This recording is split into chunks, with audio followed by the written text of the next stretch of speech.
ജയസൂര്യയോടൊപ്പം lady super star Manju Warrier ഒന്നിക്കുന്ന മേരി ആവാസുനോ തിയേറ്ററുകളിൽ. സംസ്ഥാനത്തിന് സിൽവർ ലൈൻ കല്ലിടലില്ല. കല്ലിടലിന് പകരം GPS സംവിധാനം ഉപയോഗിച്ചായിരിക്കും സർവേ. ഇത് സംബന്ധിച്ച റവന്യൂ വകുപ്പ് ഉത്തരവിറക്കി. പ്രതിഷേധങ്ങൾ തുടരുന്ന പശ്ചാത്തലത്തിലാണ് സർക്കാരിന്റെ നീക്കം. ഭൂവുടമകൾ എതിർക്കാത്ത സ്ഥലങ്ങളിൽ കല്ലിടാമെന്നും ഉത്തരവിൽ വ്യക്തമാക്കുന്നുണ്ട്. മറ്റിടങ്ങളിൽ GPS ടാഗിംഗ് വഴി അത് രേഖപ്പെടുത്തും. തൃക്കാക്കര ഉപതെരഞ്ഞെടുപ്പ് മുന്നിൽ കണ്ടാണ് സർക്കാർ നീക്കമെന്ന് പ്രതിപക്ഷം ആരോപിക്കുന്നു. തെറ്റ് പറ്റിയെന്ന് സർക്കാർ ഏറ്റുപറയണം. UDF സമരത്തിന്റെ വിജയമാണ് കല്ലിടൽ പിൻവലിച്ചതെന്നും VD സതീശൻ അവകാശപ്പെട്ടു. ഈ കമ്മീഷൻ റെയിലിന് ജനങ്ങൾ എതിരായതുകൊണ്ടാണ് ഈ സമയത്ത് ഈ കല്ലിടാനുള്ള തീരുമാനം. എന്ത് പ്രതിബന്ധങ്ങളുണ്ടെങ്കിലും എന്ത് പ്രശ്നങ്ങളുണ്ടെങ്കിലും ആര് സമരം ചെയ്താലും കല്ലിടൽ തുടരുമെന്നുള്ള മുഖ്യമന്ത്രിയുടെ ഒരു പ്രഖ്യാപനമുണ്ട്. അതിൽ നിന്ന് അദ്ദേഹത്തിന് പിന്നോക്കം പോകേണ്ടി വന്നു.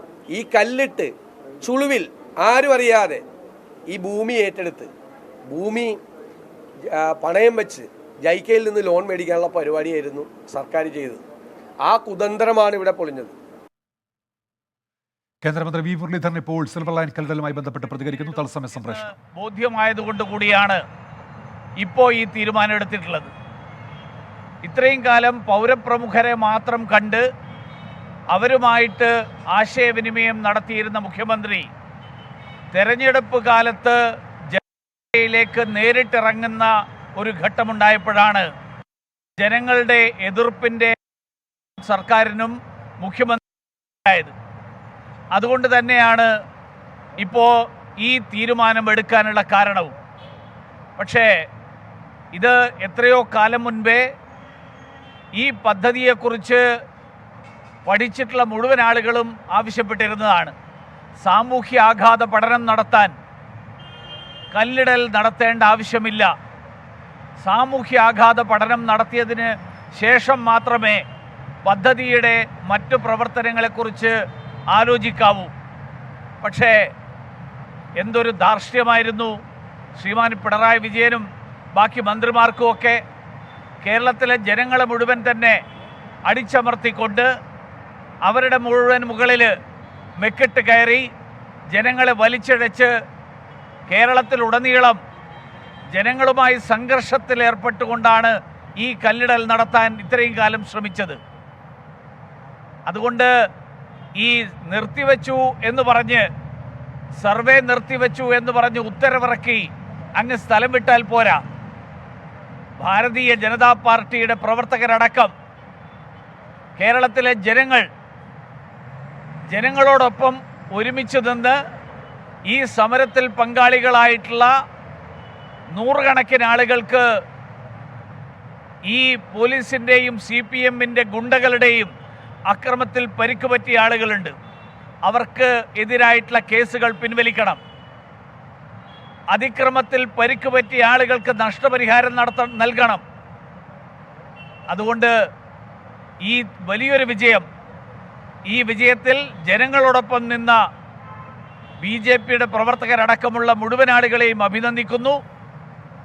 സർക്കാരിൻ്റെ ഈ കീഴടങ്ങൽ, സർക്കാരിൻ്റെ തോൽവി സമ്മതിക്കൽ കൊണ്ട് പ്രശ്നം അവസാനിക്കുന്നില്ല. അതിക്രമത്തിനിരയായവർക്ക് നഷ്ടപരിഹാരം നൽകണം. എടുത്തിട്ടുള്ള എല്ലാ കേസുകളും പിൻവലിക്കണം.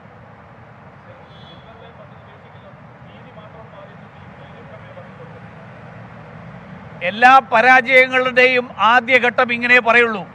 ഈ പദ്ധതിക്ക് കേന്ദ്ര സർക്കാരിൻ്റെ അനുമതി ലഭിക്കില്ല എന്നുറപ്പായ സാഹചര്യത്തിലുള്ള തന്ത്രപരമായിട്ടുള്ള ഇപ്പോഴത്തെ പ്രഖ്യാപനം മാത്രമാണിത്. കാരണം ഞങ്ങൾ ഇത് മുഴുവൻ ഉപേക്ഷിച്ചു എന്ന് പറഞ്ഞാൽ തൃക്കാക്കരയിൽ അവർക്ക് പ്രചരണത്തിന് വിഷയമില്ല.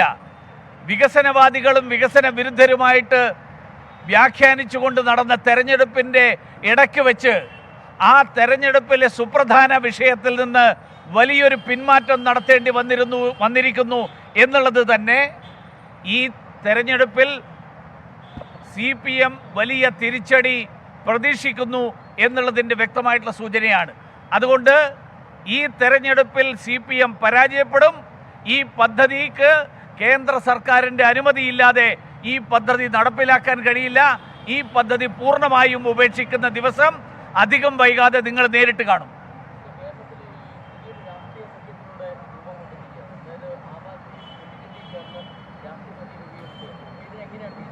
ജനങ്ങൾ അവരുടെ ആ സഖ്യത്തിൻ്റെ കൂടെ എത്രയുണ്ട് എന്നുള്ളത് കാണട്ടെ, എന്നിട്ട് നമുക്ക് അഭിപ്രായം പറയാം. കേന്ദ്രമന്ത്രി വി മുരളീധരൻ പ്രതികരിക്കുകയായിരുന്നു ഈ വിഷയത്തിൽ. കേസുകളടക്കം പിൻവലിക്കണമെന്നുള്ള ആവശ്യം കൂടി മുന്നോട്ട് വയ്ക്കുകയാണ് കേന്ദ്രമന്ത്രി ഇപ്പോൾ. സിൽവർ ലൈൻ പദ്ധതി വേണ്ടെന്ന് പറഞ്ഞ പ്രതിപക്ഷമാണ് GPS സർവേ ആകാമെന്ന് പറയുന്നതെന്ന് മന്ത്രി പി രാജീവ്. പ്രതിപക്ഷം സമീപനം മാറ്റിയെങ്കിൽ നല്ലത്, നിലപാടിൽ വ്യക്തത വരുത്തേണ്ടത് പ്രതിപക്ഷമാണെന്നും പി രാജീവ് പറയുന്നു.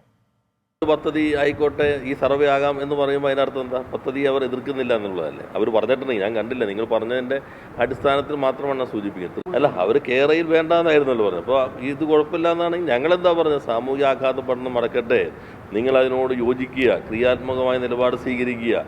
അതിനു പകരം ഇതേ പദ്ധതിയെ വേണ്ട എന്ന് നിഷേധാത്മകമായ സമീപനം സ്വീകരിച്ചവർ ഇപ്പോൾ വോട്ട് ചോദിച്ച് ജനങ്ങൾക്കിടയിലേക്ക് പോയപ്പോൾ ഈ പദ്ധതിയോടുള്ള ജനങ്ങളുടെ താല്പര്യം മനസ്സിലാക്കിയിട്ട് അവർ സമീപനം മാറ്റിയിട്ടുണ്ടെങ്കിൽ അത് നല്ലത് തന്നെ. ഉത്തരവിന്റെ വിശദാംശങ്ങൾ വി എ ഗിരീഷ് നൽകും. ഒപ്പം പ്രതിപക്ഷ നിലപാട് സംബന്ധിച്ച വിവരങ്ങൾ വി എസ് രഞ്ജിത്തും. ആദ്യം വി എ ഗിരീഷിലേക്കാണ്. ഗിരീഷ്, ഇപ്പോൾ ഈ ഉത്തരവിൽ എന്തൊക്കെ കാര്യങ്ങളാണ് വ്യക്തമാക്കുന്നത്? ഈ ഭൂവുടമകൾക്ക് സമ്മതമെങ്കിൽ കല്ലിടൽ നടത്താമെന്നടക്കം വിശദീകരിക്കുന്നുണ്ടല്ലോ. ഏത് നിലയ്ക്ക് സർവേ മുന്നോട്ട് പോകുമെന്നാണ് ഉത്തരവ് പറയുന്നത് ഗിരീഷ്?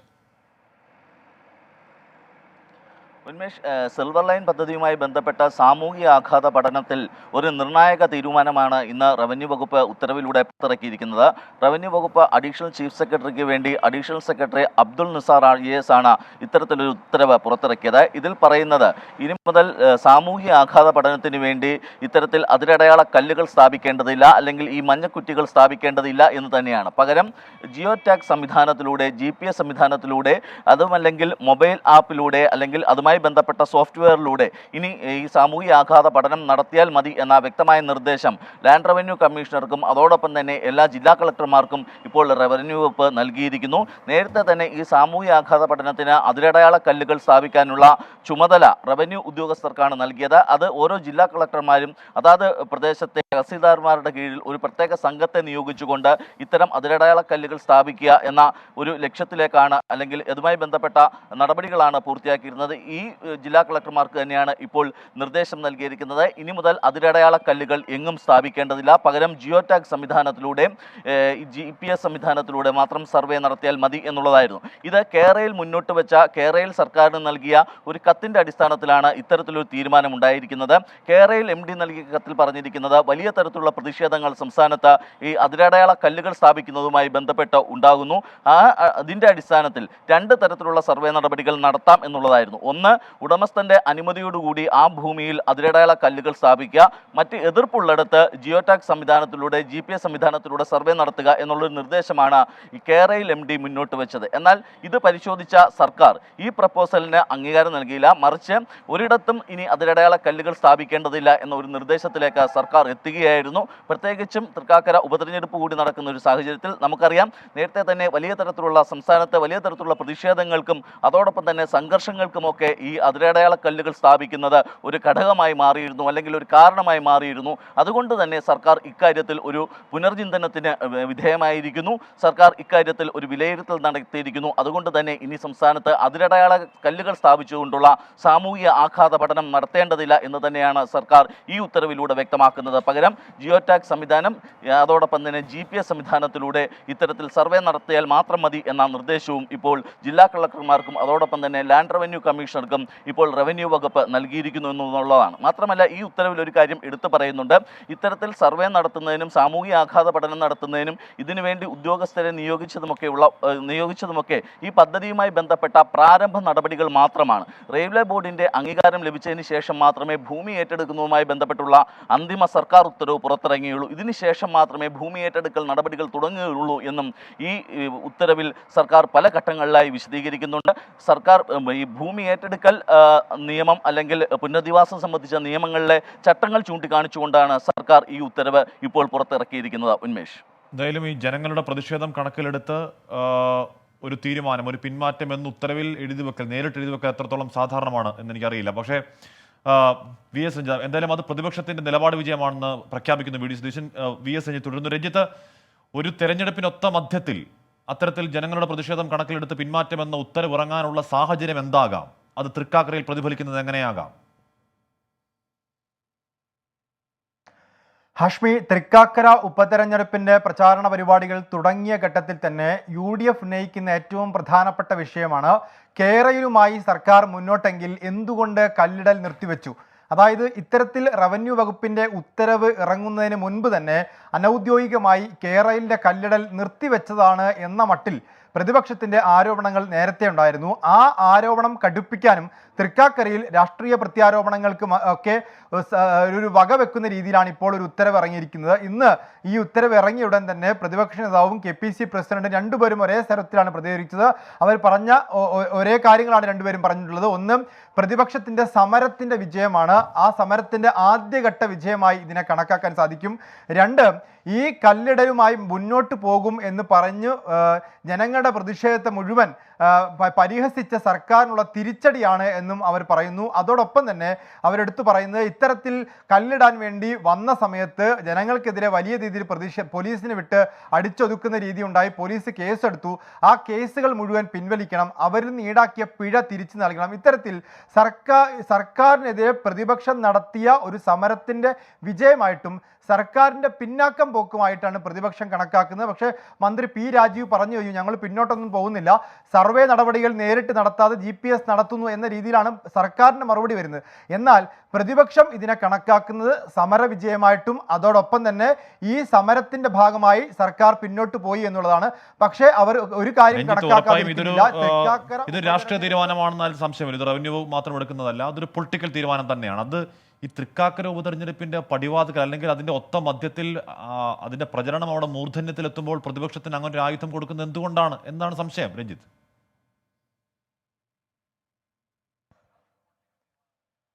അഷ്മി, തീർച്ചയായിട്ടും സർക്കാരിൻ്റെ ഒരു നിലപാട് തന്നെ അല്ലെങ്കിൽ CPMന്റെ രാഷ്ട്രീയ നിലപാട് തന്നെ ഇത്തരത്തിൽ കല്ലിട്ടുകൊണ്ട് തൽക്കാലം തൃക്കാക്കര തെരഞ്ഞെടുപ്പിന്റെ ഘട്ടത്തിൽ ഒരു പൊതുവികാരം ഇളക്കി വിടുന്ന രീതിയിലുള്ള സാധനങ്ങൾ വേണ്ട എന്നുള്ളതാണ്. ഇപ്പൊ കല്ലിടൽ നടപടിയുമായി മുന്നോട്ട് പോകുമ്പോൾ തൃക്കാക്കര തെരഞ്ഞെടുപ്പിന്റെ പശ്ചാത്തലത്തിൽ പ്രതിപക്ഷം സമരം ഘടിപ്പിക്കും. ഇപ്പോൾ കല്ലുകൾ പിഴുതെറിയുകയാണെങ്കിൽ ഒരുപക്ഷെ വലിയ രീതിയിലുള്ള പ്രതിഷേധം പ്രതിപക്ഷത്തിന്റെ ഭാഗത്തുനിന്നുണ്ടാവും. ആ പ്രതിഷേധത്തിനിടയിൽ സമരക്കാർക്കെതിരെ പോലീസിന്റെ ഭാഗത്തുനിന്ന് വലിയ രീതിയിൽ പ്രത്യാക്രമണം ഉണ്ടായാൽ, പോലീസ് ഈ സമരത്തെ അടിച്ചെടുക്കുന്ന രീതി ഉണ്ടായാൽ അത് തൽക്കാലം തൃക്കാക്കരയിൽ തിരിച്ചടിയാവും. അതുകൊണ്ട് ഒരു സംഘർഷത്തിലേക്ക് പോകേണ്ട എന്നുള്ളത് നേരത്തെ തന്നെ CPMന്റെ തീരുമാനമാണ്. അതിന്റെ അടിസ്ഥാനത്തിലാണ് തൃക്കാക്കര തെരഞ്ഞെടുപ്പിനോടനുബന്ധിച്ച് ഈ കല്ലിടൽ കലാപരിപാടി നിർത്തിവെച്ചിരുന്നു. ആ നിർത്തിവെച്ചതിന്റെ ഔദ്യോഗികമായ ഉത്തരവ് മാത്രമാണ് വന്നിട്ടുള്ളത്. ഇത് രാഷ്ട്രീയമായ തീരുമാനം തന്നെയാണ്. അതായത് തിരഞ്ഞെടുപ്പിന്റെ പശ്ചാത്തലത്തിൽ ഒരു ജനങ്ങളുമായി ഒരു സംഘർഷമുണ്ട്, ഒരു ഏറ്റുമുട്ടലുണ്ട് എന്ന പ്രതീതി ഉണ്ടാക്കുന്ന രീതിയിൽ ജനങ്ങളുടെ പ്രതിഷേധത്തെ വകവെക്കാതെയുള്ള കല്ലിടലുകൾ വേണ്ട എന്നുള്ളത് രാഷ്ട്രീയമായി CPM തെരഞ്ഞെടുപ്പിന് മുന്നേ എടുത്ത തീരുമാനമാണ്. ഇതിനുശേഷവും ഇപ്പോൾ LDF കൺവീനർ നിലപാട് വ്യക്തമാക്കുന്നുണ്ട്. അദ്ദേഹം പറയുന്നത് സർക്കാർ സംഘർഷം ഉണ്ടാക്കാൻ ശ്രമിക്കുന്നില്ല, സർവേ രീതി ഞങ്ങൾ മാറ്റുകയാണ്, ഇനി പ്രതിപക്ഷം പറയണം സഹകരിക്കുമോ ഇല്ലേ എന്നുള്ള കാര്യം ഇനി പറയണമെന്ന് പറയുന്നു. പദ്ധതിയിൽ നിന്ന് പിന്നോട്ടില്ല എന്ന് കൂടി EP ജയരാജൻ മുന്നണി കൺവീനർ വ്യക്തമാക്കുന്നുണ്ടല്ലോ. തീർച്ചയായിട്ടും അതിനുള്ള മറുപടിയും VD സതീശൻ നേരത്തെ തന്നെ നൽകിയിട്ടുണ്ട്. അതായത് ഇത് ഒന്നാം ഘട്ട സമരത്തിന്റെ വിജയമാണ്. രണ്ടാം ഘട്ടത്തിൽ ഈ പദ്ധതിയുമായി മുന്നോട്ട് പോയാൽ വീണ്ടും സമരരംഗത്തുണ്ടാവും. മാത്രമല്ല കേരളയിൽ പദ്ധതിയുമായി മുന്നോട്ട് പോകാനാകില്ല എന്ന് കണ്ടിട്ടാണ് ഇപ്പോൾ ഈ ഒരു പിന്നോക്കം പോക്ക്. ഇനി ഈ പദ്ധതിയുമായി മുന്നോട്ട് പോകുകയിൽ ഉണ്ടാകില്ല. അല്ലെങ്കിൽ അതുമാത്രമല്ല, സാമൂഹിക ആഘാത പഠനം നടത്തുന്നതിന് പ്രതിപക്ഷം എതിരല്ല എന്നുള്ളത് കൂടി VD സതീശൻ പറഞ്ഞു വെക്കുന്നുണ്ട്. സാമൂഹിക ആഘാത പഠനം ശരിയായ രീതിയിൽ നടത്തിക്കഴിഞ്ഞാൽ ഈ കുടിയൊഴിപ്പിക്കപ്പെടുന്നവരുടെ മുഴുവൻ വിഷമങ്ങളും ബേജാറുകളും ഒക്കെ ആ പഠനത്തിനകത്ത് വരും. അതുകൊണ്ട് തന്നെ ഈ സാമൂഹിക ആഘാത പഠനം നടക്കുന്നതിൽ പ്രതിപക്ഷം എതിരല്ല. പക്ഷേ ഇപ്പോൾ അവർ പറഞ്ഞു വെക്കുന്നത് അവർ ഉന്നയിക്കാനും അവരത് ക്ലെയിം ചെയ്യാനും ശ്രമിക്കുന്നത് പ്രതിപക്ഷ സമരം ജയിച്ചു എന്നുള്ളതും ജനകീയ പ്രതിരോധത്തിന് മുന്നിൽ സർക്കാർ മുട്ടുമടക്കി എന്നുള്ളതുമാണ്. സർക്കാർ ഒരു പിന്നോക്കം പോകുന്നു, സർക്കാർ തോറ്റു പിന്മാറി എന്ന മട്ടിൽ പ്രചരിപ്പിക്കാനാണ് ഇപ്പോൾ പ്രതിപക്ഷം ശ്രമിച്ചുകൊണ്ടിരിക്കുന്നത്. ഒരു പരിധിവരെ ആ പ്രചരണം നിലനിൽക്കുകയും ചെയ്യുന്നുണ്ട്. വിവരങ്ങൾ നൽകി. എന്തായാലും ജനകീയ പ്രതിഷേധത്തെ തുടർന്ന് കല്ലിടൽ നിർത്തിവെക്കുന്നു എന്ന് പറയുമ്പോൾ ഉറപ്പായും ഈ ജനകീയ പ്രതിഷേധത്തിന് മുന്നിൽ മുട്ടുമടക്കുകയാണ് സർക്കാർ എന്ന് നിസ്സംശയം ആ ഉത്തരവിൽ തന്നെ എഴുതി വെക്കുന്ന ഏത് രീതിയിൽ തൃക്കാക്കരയിൽ അത് പ്രചരണത്തിൽ വരും ദിവസങ്ങളിൽ പ്രതിഫലിക്കുമെന്ന് കാത്തിരുന്നു. കാരണം തൃക്കാക്കരയിൽ പ്രചാരണ ചൂട്.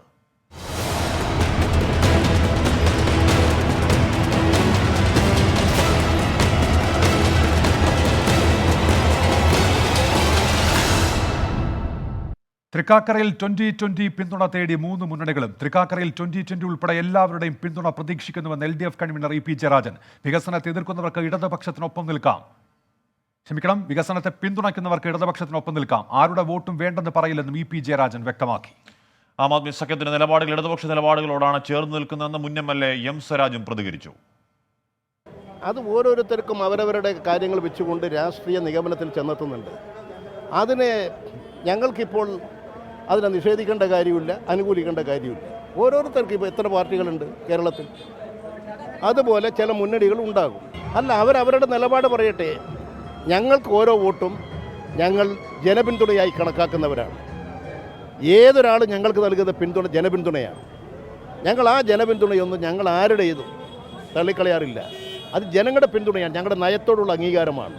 ഈ രണ്ട് പാർട്ടികളും മുൻപോട്ട് വെച്ച ചില കാഴ്ചപ്പാടുകളുണ്ട്. കഴിഞ്ഞ കാലങ്ങളിൽ ജനങ്ങളുടെ മുൻപാകെ അവർ പറഞ്ഞ ചില നിലപാടുകളും ആശയങ്ങളുമുണ്ട്. അത് അഴിമതിക്കെതിരായിട്ടുള്ളതാണ്, അതുപോലെ നാടിൻ്റെ സമഗ്രമായ വികസനത്തിന് വേണ്ടിയുള്ളതാണ്. ഒപ്പം പ്രൊഫഷണലുകൾ, അങ്ങനെയുള്ള വിദ്യാസമ്പന്നരായ ആളുകൾ രാഷ്ട്രീയ ഉത്തരവാദിത്തങ്ങളിലേക്ക് വരണം എന്നൊക്കെയാണ്.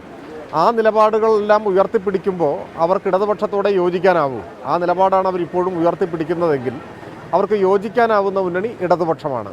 അദ്ദേഹത്തിന് അങ്ങനെ ഒരു സംശയമുണ്ടെങ്കിൽ ഞങ്ങളുടെ മന്ത്രിമാരുടെ ഗൃഹസന്ദർശന പരിപാടിയിലേക്ക് ഞാൻ അദ്ദേഹത്തെ സ്നേഹപൂർവ്വം ക്ഷണിക്കുകയാണ്. അദ്ദേഹം ഞങ്ങളുടെ വന്ന് കാര്യങ്ങൾ നേരിട്ട് കണ്ട് ബോധ്യപ്പെടട്ടെ. അദ്ദേഹത്തിന് സ്വാഗതം.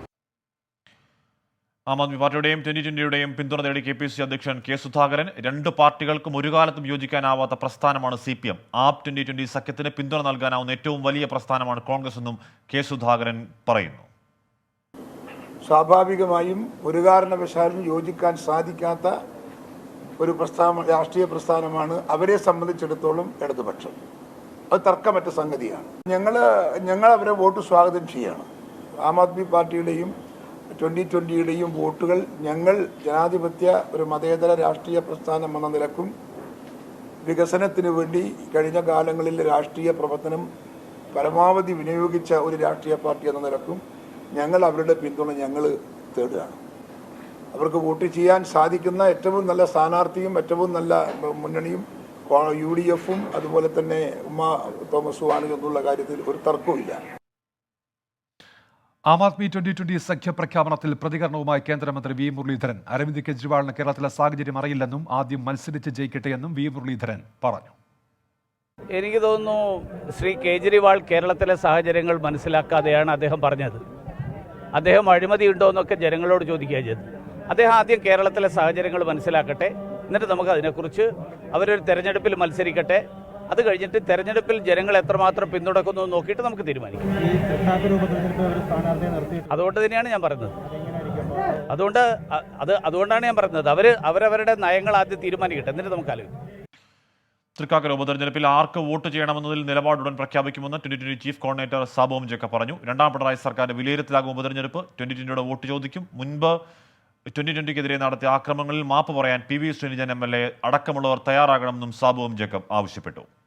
മീറ്റിങ്ങിൽ വ്യക്തമാക്കും എന്താണ് മനസാക്ഷി വോട്ടാണോ ഇന്ന മുന്നണിക്കാണോ അല്ലെങ്കിൽ ഏത് രീതിയിലാണ് നിലപാടെടുക്കേണ്ടതെന്നുള്ളത്. ജനങ്ങളെ സംബന്ധിച്ച് വളരെ ഒരു പ്രതീക്ഷയോടെയാണ് രണ്ടാമതും ഇടതുമുന്നണി അധികാരത്തിലെത്തിയത്.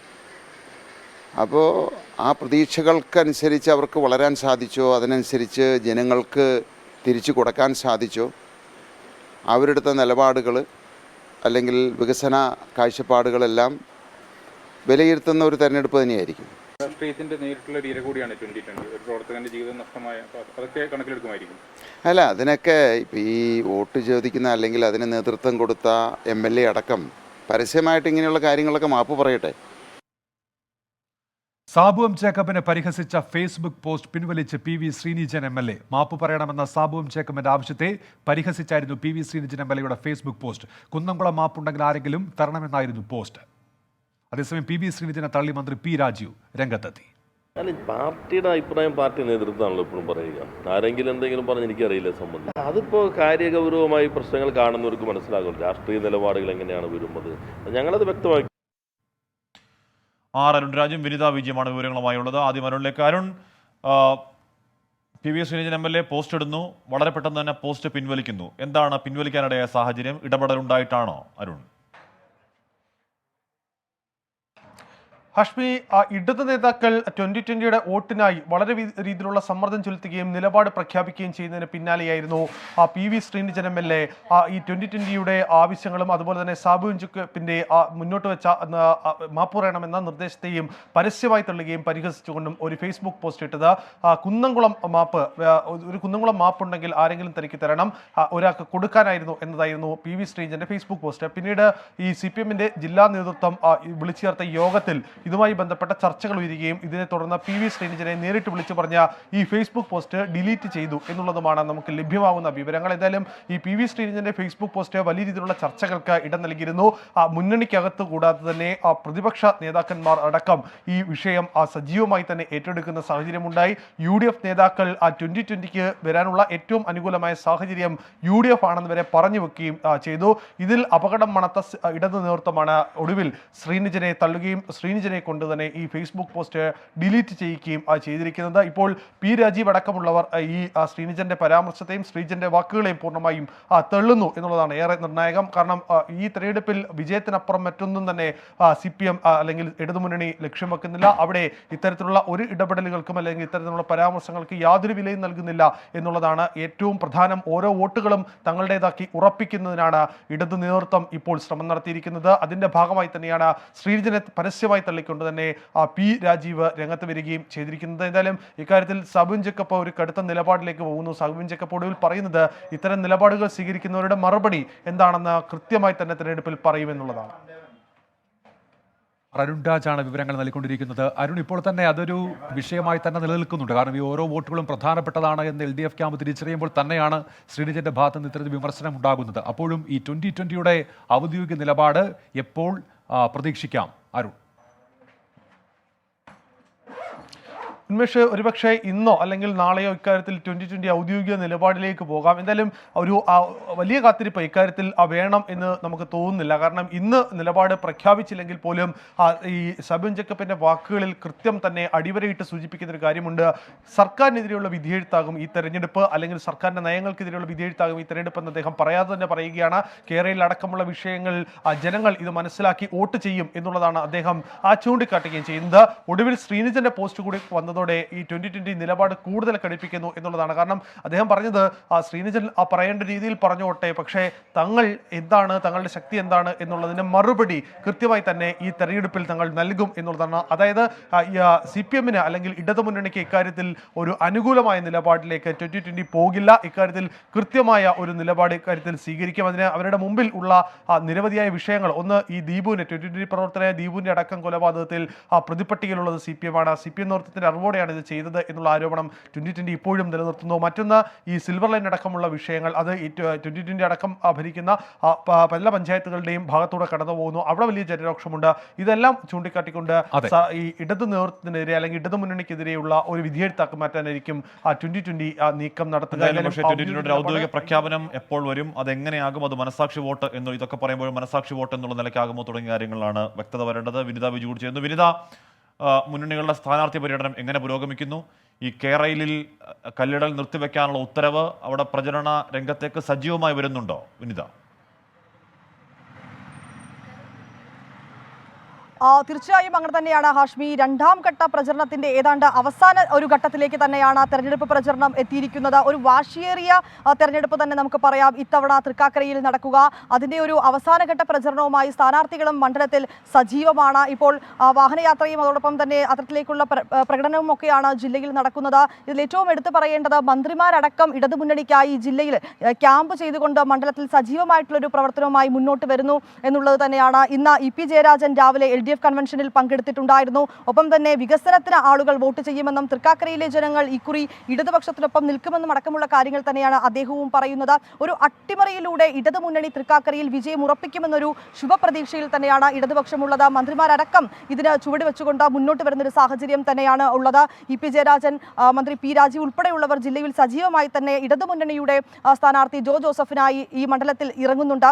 അതേസമയം കൂടുതൽ ദേശീയ നേതാക്കളെ അടക്കം മണ്ഡലത്തിലേക്ക് എത്തിച്ചുകൊണ്ടുള്ള ഒരു പ്രചരണമാണ് UDF മുന്നോട്ട് വെക്കുന്നത്. ഉമാ തോമസ് എന്ന തിരുവനന്തപുരത്ത് പോയി ശിവഗിരിയിലൊക്കെ പോയി സന്ദർശനം നടത്തിയിട്ടുണ്ടായിരുന്നു. ഇതിലേറ്റവും പ്രധാനമായി പറയേണ്ടത് ഇക്കുറിയും UDFന്റെ ഒരു ഉരുക്ക് കോട്ട എന്ന് പറയുന്ന ആ തൃക്കാക്കരയെ നിലനിർത്തുന്നതിനുള്ള ഒരു പുറപ്പാടിൽ തന്നെയാണ് UDF ഉള്ളത്. ഇതിനായി കൂടുതൽ നേതാക്കളെ, ഡൽഹിയിൽ നടക്കമുള്ള കൂടുതൽ നേതാക്കളെ കേരളത്തിലേക്ക് എത്തിച്ചുകൊണ്ട് ഒരു ജനങ്ങളുമായി നേരിട്ട് ഇന്ററാക്ട് ചെയ്തുകൊണ്ടുള്ള ഒരു തെരഞ്ഞെടുപ്പ് പ്രചരണ രീതിയാണ് UDF ഈ ഘട്ടത്തിൽ മുന്നോട്ട് വെക്കുന്നത്. ഉമാ തോമസിനായി ഇന്ന് കെ സുധാകരൻ അടക്കമുള്ളവർ ജില്ലയിലുണ്ട്. അതുകൊണ്ട് തന്നെ മുതിർന്ന നേതാക്കളെ കൂടി ഉൾപ്പെടുത്തിക്കൊണ്ടുള്ള ഒരു പ്രചരണമാണ് അവർ മുന്നോട്ട് വെക്കുന്നത്. അതേസമയം പ്രതിപക്ഷവും അതോടൊപ്പം തന്നെ BJPയും ഉന്നയിക്കുന്ന ഒരു ആരോപണം കൂടിയുണ്ട്. മന്ത്രിമാർ ഉൾപ്പെടെ ഇത്തരത്തിലേക്കൊരു ധൂർത്ത് നടത്തിക്കൊണ്ട്, അധികാര വിനിയോഗം നടത്തിക്കൊണ്ട് അവർ ഇവിടേക്ക് എത്തിയിരിക്കുന്നു. ഇത്തരത്തിലേക്ക് മന്ത്രിമാർ നേരിട്ട് വരുന്നതിനെതിരെ വലിയ രീതിയിൽ തന്നെയാണ് പ്രതിപക്ഷവും അതോടൊപ്പം തന്നെ BJPയും ഒക്കെ തന്നെ വിമർശിക്കുന്നത്. പക്ഷേ അത്തരം വിമർശനങ്ങളെയൊക്കെ മാറ്റി നിർത്തിക്കൊണ്ട് നിയമസഭയിൽ തൃക്കാക്കരയിൽ കൂടി വിജയിച്ച 100 ഉറപ്പിക്കുക എന്നൊരു ലക്ഷ്യം തന്നെയാണ് മന്ത്രിമാരും അതോടൊപ്പം തന്നെ ഇടതുമുന്നണിയും മുന്നോട്ട് വെക്കുന്നത്.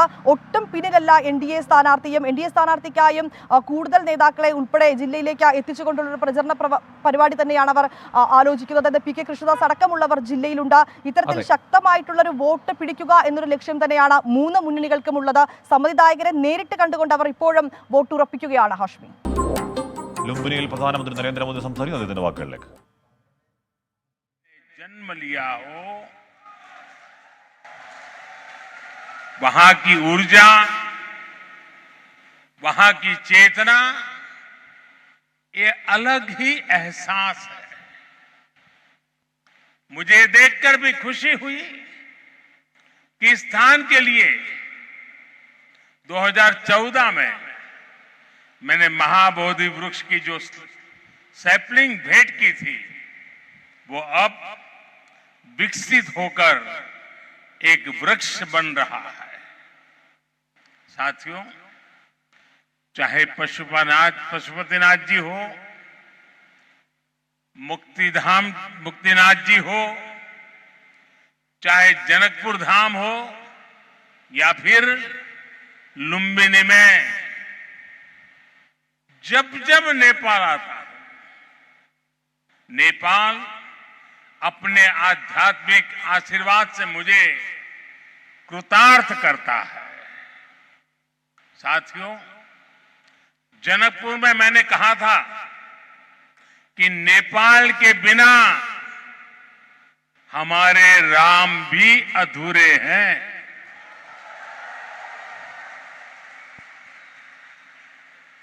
मुझे पता है कि आज जब भारत में भगवान श्री राम का भव्य मंदिर बन रहा है, तो नेपाल के लोग भी उतना ही खुशी महसूस कर रहे हैं. साथियों, नेपाल यानी दुनिया के सबसे ऊंचे पर्वत सागर माथा का देश. नेपाल यानी दुनिया के अनेक पवित्र तीर्थों, मंदिरों और मठों का देश. नेपाल यानी दुनिया की प्राचीन सभ्यता, संस्कृति को सहज कर रखने वाला देश. नेपाल आउँदा मलाई कुनै राजनीतिक भ्रमण भन्दा अलग औटा छुट्टे आध्यात्मिक अनुभूति हुन्छ. भारत और भारत के लोगों ने हजारों सालों से नेपाल को इसी दृष्टि और आस्था के साथ देखा है.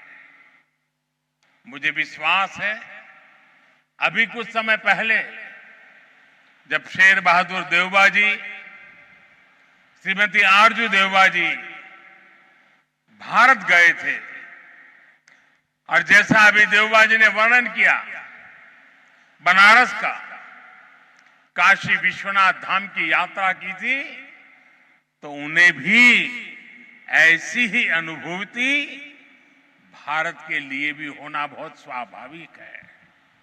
साथियों, ये साझी विरासत, ये साझी संस्कृति ये साझी आस्था और ये साझा प्रेम, यही हमारी सबसे बड़ी पूंजी है। और ये पूंजी जितनी समृद्ध होगी, हम उतने ही प्रभावी ढंग से साथ मिलकर दुनिया तक भगवान बुद्ध का संदेश पहुंचा सकते हैं, दुनिया को दिशा दे सकते हैं। आज जिस तरह की वैश्विक परिस्थितियां बन रही हैं, उसमें भारत और नेपाल की निरंतर मजबूती होती मित्रता, हमारी घनिष्ठता संपूर्ण मानवता के हित का काम करेगी।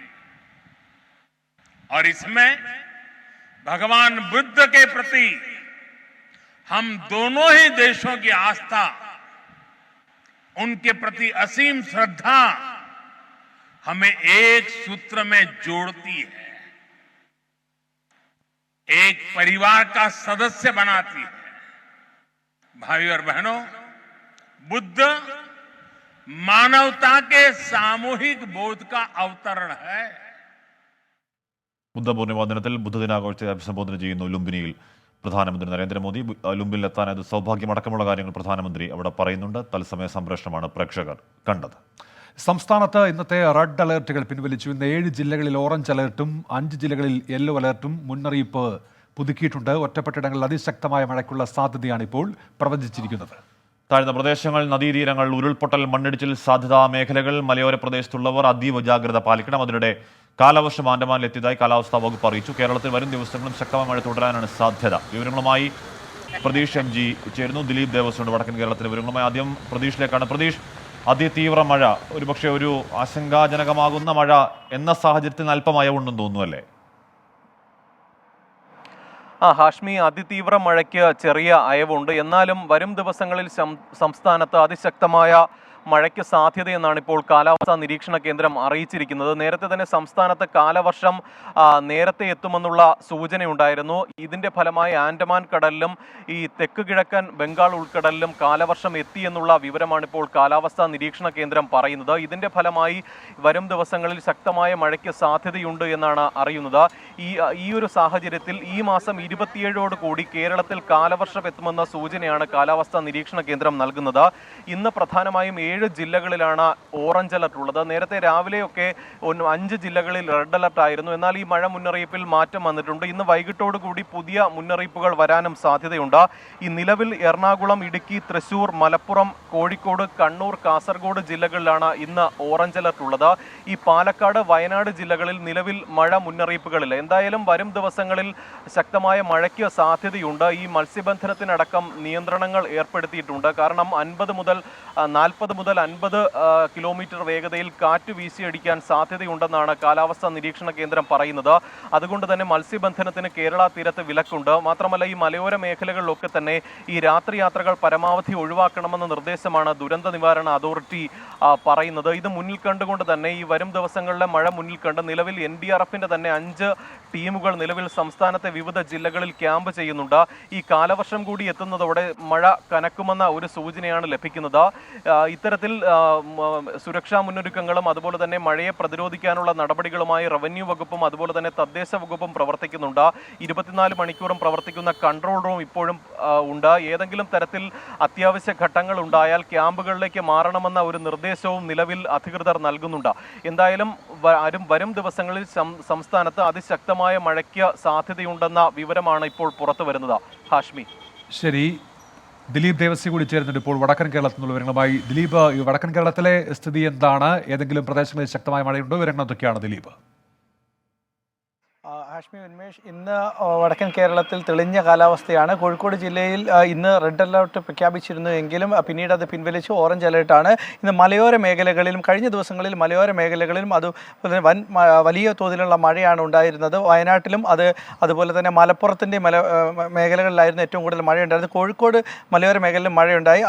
മലയോര മേഖലകളിലും അതുപോലെ തന്നെ തീരദേശ മേഖലകളിലും ജാഗ്രത പാലിക്കണമെന്ന് അറിയിച്ചിട്ടുണ്ട്. കോഴിക്കോട് മേഖലകളിൽ കഴിഞ്ഞ തവണ മഴയത്തുണ്ടായ ദുരന്തമുണ്ടായ സ്ഥലങ്ങളിലെ 25 സ്ഥലങ്ങളെ ഹോട്ട്സ്പോട്ടാക്കി പ്രഖ്യാപിച്ചിട്ടുണ്ട്. ഈ സ്ഥലങ്ങളിൽ പെട്ടെന്ന് ഒരു ആവശ്യം വന്നു കഴിഞ്ഞാൽ ഇവരെ ക്യാമ്പുകളിലേക്ക് മാറ്റാനുള്ള നിർദ്ദേശം ഉണ്ടായിട്ടുണ്ട്. ഈ സ്ഥലങ്ങളിൽ ഹെൽപ്പ് ലൈൻ ആരംഭിച്ചിട്ടുണ്ട്. മാത്രമല്ല ഇതിനുവേണ്ടി ജില്ലാ ഭരണകൂടം പ്രത്യേക മുന്നറിയിപ്പാണ് നൽകിയിട്ടിരിക്കുന്നത്. വയനാട് ജില്ലയിൽ മഴ ഇന്നും ഇന്നലെയും മഴ വളരെ കുറവാണ്.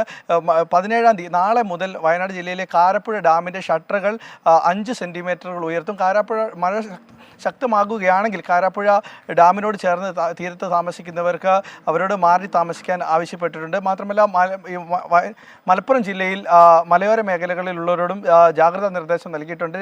രാത്രികാലങ്ങളിൽ മലയോര മേഖലകളിലുള്ള യാത്രകൾ കഴിവതും ഒഴിവാക്കണമെന്നും ആവശ്യപ്പെട്ടിട്ടുണ്ട്. ആഷ്മി, ഉന്മേഷ്.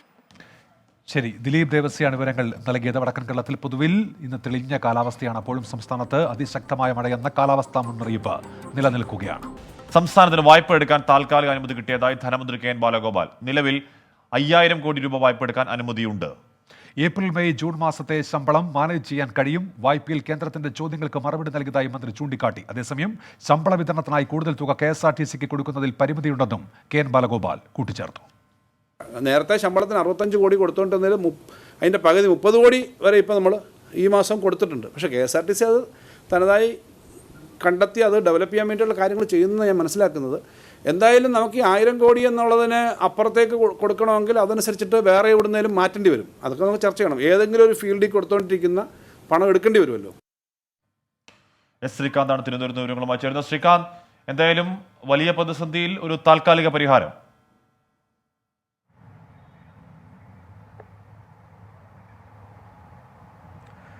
തീർച്ചയായും ഹാഷ്മി, അങ്ങനെ തന്നെയാണ്. അതായത് താൽക്കാലിക അനുമതി കേന്ദ്രത്തിൽ നിന്നും വായ്പ എടുക്കുന്നതിന് സംസ്ഥാനത്തിന് ലഭിച്ചിരിക്കുന്നു. 5000 കോടി രൂപ വായ്പ എടുക്കാൻ സംസ്ഥാനത്തിന് സാധിക്കും. ഇനി വരുന്ന മാസങ്ങളിലെ ശമ്പളമടക്കമുള്ള കാര്യങ്ങൾ, ഒരു 3 മാസത്തേക്കുള്ള ശമ്പളമടക്കമുള്ള കാര്യങ്ങൾ മുടങ്ങില്ല എന്നുള്ളത് തന്നെയാണ് നിലവിലിപ്പോൾ ധനവകുപ്പ് മന്ത്രി അറിയിച്ചിട്ടുള്ളത്. പക്ഷേ ഈ കിഫ്ബി ഉൾപ്പെടെയുള്ള സ്ഥാപനങ്ങൾ എടുക്കുന്ന, അല്ലെങ്കിൽ പൊതുമേഖലാ സ്ഥാപനങ്ങൾ എടുക്കുന്ന വായ്പ കൂടി സംസ്ഥാനത്തിൻ്റെതാക്കി മാറ്റുന്ന നിലപാട് അംഗീകരിക്കാനാകില്ല എന്ന നിലപാട് തന്നെയാണ് ഇപ്പോൾ സംസ്ഥാനം കേന്ദ്രത്തെ അറിയിച്ചിരിക്കുന്നത്. മറ്റ് സംസ്ഥാനങ്ങളുമായി ചേർന്ന് കേന്ദ്രത്തിനെതിരെ ഒരു നീക്കം നടത്താനും സംസ്ഥാനം ഇപ്പോൾ ശ്രമിക്കുന്നുണ്ട്. എന്തായാലും ധനമന്ത്രി പറഞ്ഞു വെക്കുന്നത് ഈ അഡ്ഹോക്ക് സംവിധാനത്തിൽ 5000 കോടി എടുക്കാൻ പറഞ്ഞെങ്കിലും അത് മതിയാകില്ല എന്നുള്ളതാണ്. തങ്ങൾക്ക് അവകാശപ്പെട്ട വായ്പ എടുക്കാൻ അനുവദിക്കണം എന്നുള്ളതാണ് ധനമന്ത്രിയുടെ ഇപ്പോഴത്തെ നിലപാട്. അത് അംഗീകരിക്കപ്പെടുമോ ഇല്ലയോ എന്നുള്ളത് കണ്ടറിയാം. ചർച്ചകൾ നടക്കുന്നു എന്നും ഇന്ന് അദ്ദേഹം ചൂണ്ടിക്കാണിക്കുകയുണ്ടായി. ഇനി രണ്ടാമത്തെ കാര്യം ഇതുമായി ബന്ധപ്പെട്ട് പറയാനുള്ളത് അത് KSRTCയുടെ വിഷയമാണ്. അദ്ദേഹത്തോട് ചോദിച്ചിരുന്നു KSRTCയിലെ ശമ്പള പ്രതിസന്ധി പരിഹരിക്കാൻ സർക്കാർ ഇടപെടുമോ എന്നുള്ളത്. അദ്ദേഹം പറഞ്ഞ കാര്യം KSRTCയിലെ ജീവനക്കാർക്ക് അത്രയധികം ആശ്വാസം നൽകുന്നതല്ല. അദ്ദേഹം പറഞ്ഞത് എപ്പോഴും പണം നൽകുന്നത് പരിഗണിക്കാൻ കഴിയുന്ന വിഷയമല്ല, അവരുടെ പ്രശ്നങ്ങൾ അവർ പരിഹരിക്കാൻ ശ്രമിക്കുന്നുണ്ട് എന്നാണ് തനിക്ക് മനസ്സിലാകുന്നത് എന്നുള്ളതാണ്. തങ്ങൾക്ക് ചില പരിമിതികളുണ്ട്, നിലവിൽ ബജറ്റിൽ വകയിരുത്തിയിട്ടുള്ളതിൽ കൂടുതൽ കൊടുക്കുന്നതിന് ചില പരിമിതികളുണ്ട് എന്ന് തന്നെയാണ് ധനമന്ത്രി പറഞ്ഞു വെക്കുന്നത്. അതായത് KSRTC തൊഴിലാളികൾക്ക് KSRTC തന്നെ പണം കണ്ടെത്തേണ്ടി വരും എന്നുള്ള ഒരു സൂചനയാണ് സർക്കാരിൽ നിന്നും ലഭിക്കുന്നത്. ഹാഷ്മി, ശരി, ധനമന്ത്രിയുടെ വാക്കിൽ നിന്നതാണ് വ്യക്തമാകുന്നത്. സ്വയം പര്യാപ്തതയിലേക്ക് എത്തണം KSRTC എന്ന് ധനമന്ത്രി തന്നെ വ്യക്തമാക്കുകയാണ്. ഇപ്പോൾ ഫോറസ്റ്റ് വാച്ചർ രാജന്റെ തിരോധാനത്തിൽ ദുരൂഹതയെന്ന് മകൾ രേഖ 24നോട്. മാവോയിസ്റ്റ് ഇടപെടലടക്കം സംശയിക്കേണ്ടിയിരിക്കുന്നു. കാടിനെ നന്നായി അറിയാവുന്ന ആളാണ് രാജൻ. 23 വർഷമായി കാടിനെ കുറിച്ച് അറിയാം. കാട്ടിൽ അപകടം പറ്റാൻ സാധ്യത വളരെ കുറവാണെന്നും തെരച്ചിൽ നിർത്താൻ പാടില്ലെന്നും മകൾ രേഖ ആവശ്യപ്പെട്ടു. 10-20 വർഷമായിട്ട് ആ ഒരു വനത്തിന് വേണ്ടിയിട്ട് ജീവിക്കുന്ന ഒരാളല്ലേ. കൂടുതലും നമ്മളെക്കാൾ കൂടുതൽ ഫാമിലിനേക്കാൾ കൂടുതൽ അവിടെയാണ് സ്പെൻഡ് ചെയ്തിട്ടുള്ളത്. വീക്കെൻഡോ അല്ലെങ്കിൽ 2 ആഴ്ച കൂടുമ്പോഴൊക്കെ വരാറുള്ളൂ. അതുകൊണ്ട് അവിടെ നിന്ന് വനം വിട്ടു പോകുന്നുള്ളൊരു ഇത് നമുക്കറിയില്ല. പിന്നെ വേറെയുള്ള സാധ്യതകളോ കാര്യങ്ങളൊന്നും അതിനെക്കുറിച്ച് ഒരു അറിവുമില്ല. പെട്ടെന്ന് അവരുടെ ഒരു കൂടെ ഉണ്ടായിരുന്ന ഒരു ഉദ്യോഗസ്ഥൻ നഷ്ടപ്പെടുമ്പോൾ അവർക്ക് എത്രത്തോളം ബുദ്ധിമുട്ടുണ്ട് എന്നുള്ളത് ആലോചിക്കാവുന്നതാണ്. അപ്പോൾ അവർ പെട്ടെന്ന് തന്നെ തിരച്ചിൽ, അതായത് ഒരുപാട് പേര് ഉപയോഗിച്ചിട്ടുള്ള തെരച്ചിലുകൾ ഒഴിവാക്കാം. കാരണം കാര്യമൊന്നുമില്ല അങ്ങനെ തെരഞ്ഞിട്ട് വനത്തിൽ ഒരുപാട് സമയം, ഇപ്പോൾ മഴയും കൂടി തുടങ്ങിയ സ്ഥിതിക്ക് ഒരുപാട് നേരം അവിടെ സ്പെൻഡ് ചെയ്യാനൊന്നും പറ്റില്ല. അപ്പോൾ ആ രീതിയിലുള്ള അന്വേഷണം അവർ വേറെയുള്ള തരത്തിലൊക്കെയാണ് അന്വേഷണം എന്നാണ് പറഞ്ഞത്. അതെന്താണെന്നുള്ളത് കാരണങ്ങൾ നമ്മളോട് പറഞ്ഞിട്ടില്ല. നിഖിൽ പ്രവേശ് ചേരുന്നുണ്ട് വിവരങ്ങളുമായി. നിഖിൽ, ഈ മകൾ തന്നെ തെരച്ചിൽ അവസാനിപ്പിക്കാൻ പാടില്ലെന്ന് ആവശ്യപ്പെടുന്നുണ്ട്. ഈ വനംവകുപ്പിന്റെ നിലവിലെ തീരുമാനം എന്താണ് ഈ രാജനെ കണ്ടെത്താൻ? നിഖിൽ, ഉന്മേഷ്, ഹാഷ്മി, തിരച്ചിൽ അവസാനിപ്പിക്കുന്ന കാര്യത്തിൽ ഔദ്യോഗികമായ തീരുമാനമെടുത്തിട്ടില്ല എന്ന് തന്നെയാണ് വനം വകുപ്പ് വ്യക്തമാക്കുന്നത്. ഞാനിപ്പോൾ അട്ടപ്പാടി താവളത്താണ് ഉള്ളത്. നമ്മൾ ഇവിടെ എത്തി റേഞ്ചർമാരോട് അടക്കം കൃത്യമായി സംസാരിച്ചു കഴിഞ്ഞു. അവർ വ്യക്തമാക്കുന്ന ഒരു കാര്യം, ഇതുമായി ബന്ധപ്പെട്ട് ഇത്ര ദിവസം തിരച്ചിൽ നടത്തിയിട്ടും ഒരു സൂചനയും, രാജനെ സംബന്ധിക്കുന്ന ഒരു സൂചനയും ഈ തിരച്ചിൽ സംഘത്തിന് ലഭിച്ചിട്ടില്ല എന്ന് തന്നെയാണ് അവർ വ്യക്തമാക്കുന്നത്. മൃഗങ്ങളോ മറ്റോ ആക്രമിച്ചതിൻ്റെ യാതൊരു തരത്തിലുള്ള സൂചനയും വനത്തിൽ കണ്ടെത്താൻ വേണ്ടി കഴിഞ്ഞിട്ടില്ല. 150ഓളം പേർ ഈ 14 ദിവസം ഈ വനത്തിൽ പൂർണ്ണമായും തിരച്ചിൽ നടത്തിയിട്ടുണ്ട്. അക്ഷരാർത്ഥത്തിൽ പറഞ്ഞാൽ മുക്കും മൂലയും, വനത്തിൻ്റെ മുക്കും മൂലയും അരിച്ചുപെറുക്കി തിരച്ചിൽ നടത്തിയെങ്കിലും യാതൊരു തരത്തിലുള്ള സൂചനകൾ, ഇത്തരത്തിലുള്ള ആക്രമണങ്ങൾ നടന്നതിൻ്റെയോ ഒന്നും തന്നെ ഒരു സൂചനയും ലഭിച്ചിട്ടില്ല. മറ്റൊരു സാധ്യത ഈ മാവോയിസ്റ്റുകളൊപ്പം കൂട്ടിയോ എന്നതടക്കമുള്ള സംശയമായിരുന്നു. പക്ഷേ സമീപകാലത്തൊന്നും മാവോയിസ്റ്റ് സാന്നിധ്യം ഈ മേഖലയിൽ ഉണ്ടായിരുന്നില്ല എന്നുള്ളതാണ് വനം വകുപ്പ് വ്യക്തമാക്കുന്നത്. പോലീസ് ഇക്കാര്യം പക്ഷേ വളരെ സജീവമായി അന്വേഷിച്ചു പോരുന്നുണ്ട്. അഗളി ഡിവൈഎസ്പിക്കാണ് ഇതിൻ്റെ അന്വേഷണ ചുമതല. നമ്മൾ അദ്ദേഹവുമായും ബന്ധപ്പെട്ടിരുന്നു. അദ്ദേഹം വ്യക്തമാക്കുന്നത് ഈ വനത്തിനകത്തിലൂടെ തന്നെ ഒരു പക്ഷേ രാജൻ എങ്ങോട്ടെങ്കിലും കടന്നിരിക്കാം, അദ്ദേഹത്തിന് എന്തെങ്കിലും സംഭവിച്ചിരിക്കാം എന്നതിനപ്പുറത്തേക്ക് മറ്റ് ദുരൂഹതകൾ ഈ സംഭവത്തിൽ ഇല്ല എന്നാണ് പോലീസ് പക്ഷേ വ്യക്തമാക്കുന്നത്. കുടുംബം ഇക്കാര്യത്തിൽ പറയുന്നത് വനത്തെക്കുറിച്ച് വളരെ ഭംഗിയായി അറിയാവുന്ന, ഈ കാടിൻ്റെ ഓരോ മുക്കും മൂലയും, സൈരന്ധ്രി വനത്തിൻ്റെ മുക്കും മൂലയും അറിയാവുന്ന ആളാണ് രാജൻ. 23 വർഷമായി കാട്ടിലാണ് അദ്ദേഹത്തിൻ്റെ ജീവിതം. അതുകൊണ്ട് തന്നെ എന്തെങ്കിലും അപകടം ആ കാടിനുള്ളിൽ നിന്ന് സംഭവിച്ചിരിക്കാൻ സാധ്യത കുറവാണ്. അതുകൊണ്ട് തന്നെ ഈ സംഭവത്തിൽ സ്വാഭാവികമായും ഒരു ദുരൂഹത സംശയിക്കണമെന്നാണ് കുടുംബം വ്യക്തമാക്കുന്നത്. എന്തായാലും ക്യാമറ വെച്ചുള്ള പരിശോധന നടത്തുന്നു, വൊറേഷ്യസ് ആയിട്ടുള്ള പരിശോധന നടക്കുന്നു, കാര്യമായിട്ടുള്ള പരിശോധന ഈ ദിവസങ്ങളൊക്കെ നടക്കുന്നു. ഇപ്പോൾ സപ്പോസ് ഒന്നും സംഭവിക്കാതെ എന്തെങ്കിലും സംഭവിച്ചാൽ തന്നെ എന്തെങ്കിലുമൊക്കെ സൂചനകൾ കിട്ടേണ്ടതല്ലേ? ഇത് ഒരു സൂചനയും എവിടെയില്ല എന്ന് പറയുമ്പോൾ അതിൽ ദുരൂഹതയില്ല എന്നെങ്ങനെയാണ് വനം വകുപ്പ് പറഞ്ഞു വെക്കുന്നത്? നിഖിൽ, ഒരുപക്ഷെ അവരുടെ സാങ്കേതികമായിട്ടുള്ള നടപടിക്രമങ്ങൾ അനുവദിക്കാത്തതുകൊണ്ടായിരിക്കണം അങ്ങനെ പറയാൻ കഴിയുന്നത്. പക്ഷേ ഇതിൽ വന്യമൃഗങ്ങളുടെ ആക്രമണമില്ല എന്ന് നമ്മൾ സംസാരിച്ച എല്ലാ ഉദ്യോഗസ്ഥരും ഉറപ്പിച്ചു പറയുന്നുണ്ട്. അതിന് ശാസ്ത്രീയമായി തന്നെ ഇത്തരം വിദഗ്ധർ നോക്കുന്ന ചില കാര്യങ്ങളുണ്ട്. അതായത് ഇപ്പോൾ ഈ മേഖലയിലുള്ളതാണെങ്കിൽ കടുവയും പുള്ളിപ്പുലിയുമാണ് ഈ വനത്തിലുള്ളത്. അങ്ങനെയെങ്കിൽ അത് ആക്രമിക്കുന്നതിനുള്ള ചില രീതികളുണ്ട്. സാധാരണഗതിയിൽ കടുവയുടെ ആക്രമണം ഉണ്ടായാൽ 500 മീറ്റർ പരിധിയിൽ ഈ ശരീരാവശിഷ്ടങ്ങൾ കാണേണ്ടതാണ്. അങ്ങനെയുള്ള ഒരുപാട് കാര്യങ്ങൾ ശാസ്ത്രീയമായി ഇത് പരിശോധിക്കുന്നവർ നോക്കാറുണ്ട്. അല്ലെങ്കിൽ ഒരു മൽപ്പിടുത്തം നടന്നതിൻ്റെ പാടുകൾ ഉണ്ടാകാറുണ്ട്, കാൽപ്പാടുകൾ കാണേണ്ടതാണ്. പക്ഷേ അത്തരത്തിലുള്ള യാതൊരു സൂചനയും ഈ കണ്ട ദിവസങ്ങളിൽ ഒന്നും തന്നെ ലഭിച്ചിട്ടില്ല. ഇത്രയധികം വലിയ തിരച്ചിലാണ് നടത്തിയത്. വയനാട്ടിൽ നിന്നുള്ള ട്രക്കിംഗ് വിദഗ്ധരടക്കം ഈ സംഭവ സ്ഥലത്തെത്തി തിരച്ചിൽ നടത്തുന്ന സാഹചര്യം ഉണ്ടായി. പക്ഷേ അവർക്കൊന്നും തന്നെ ഒന്നും കണ്ടെത്താൻ വേണ്ടി കഴിഞ്ഞിരുന്നില്ല. രാജന്റെ ഒരു മുണ്ട്, ഒരു ടോർച്ച്, ഒരു ചെരുപ്പ്, ഇതിനപ്പുറത്തേക്ക് യാതൊരു സൂചനകളും രാജനെ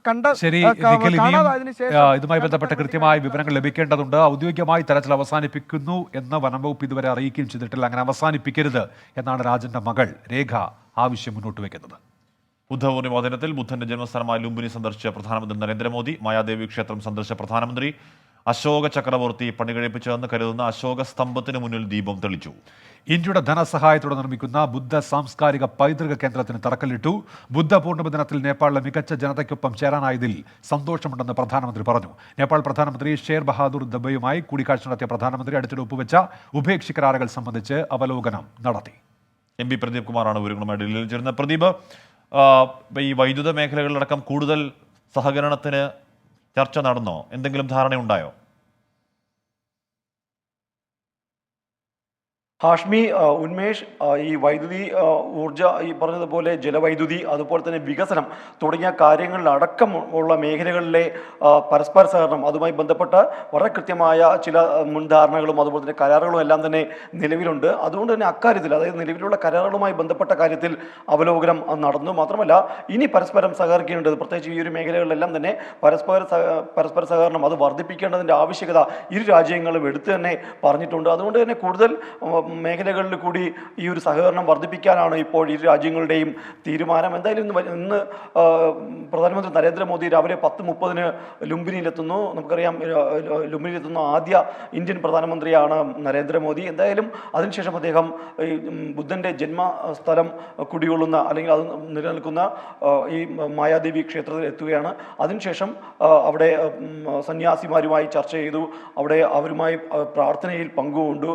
അതിനുശേഷം ആണ് ഈ കേന്ദ്ര സർക്കാർ പണികഴിപ്പിക്കുന്ന അല്ലെങ്കിൽ രാജ്യം പണികഴിപ്പിക്കുന്ന ഒരു ബുദ്ധ പൈതൃക സാംസ്കാരിക കേന്ദ്രം അതിനുവേണ്ടിയുള്ള തറക്കല്ലിടലാണ് പിന്നീട് നടന്നത്. ഇപ്പോൾ പ്രധാനമന്ത്രി നരേന്ദ്രമോദി അവിടുത്തെ ബുദ്ധമത ആഘോഷങ്ങളിൽ പങ്കുചേരുകയാണ്. ഇപ്പോൾ നമ്മൾ അല്പം മുൻപ് അതിന്റെ പ്രധാനമന്ത്രിയുടെ പ്രസംഗം നൽകുകയും ചെയ്തതാണ്. എന്തായാലും